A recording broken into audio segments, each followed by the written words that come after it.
Esto que ven y escuchan es algo similar a un pulmón, un prototipo que nace de una iniciativa solidaria Respiradores Navarra COVID-19 que pretende dar respuesta a la demanda de respiradores en los centros hospitalarios. Un sistema motorizado, que es la parte de tecnología Noxon que incorporamos nosotros, con un motor paso a paso, que es el que se encarga de hacer los movimientos exactos que deben hacerse para ir haciendo pues, la respiración en el paciente.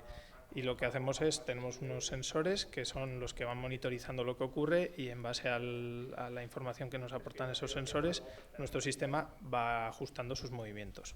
Una solución, dicen, rápida y fácil de producir a gran escala. Como nosotros tenemos experiencia en ese campo, lo que hemos intentado es hacer un diseño que sea muy fácilmente producible. No sabemos ahora cuantificar cuántas unidades se podrían sacar por jornada, pero va a depender del apoyo que encontremos. Proyecto que necesita ser respaldado por las autoridades sanitarias. Y nuestra idea es cuando el viernes, que es el objetivo que tenemos de ir ya a un centro hospitalario y hacer unas primeras pruebas de medio validación del equipo, poder cuanto antes a nivel institucional contactar para ver cuál es esa vía jurídica que nos permita poner en marcha un aparato que está desarrollado in extremis, ¿no? Un trabajo hecho a contrarreloj, eso sí, diseñado y desarrollado a partir de los requerimientos técnicos planteados por un pequeño comité de médicos con los que están trabajando.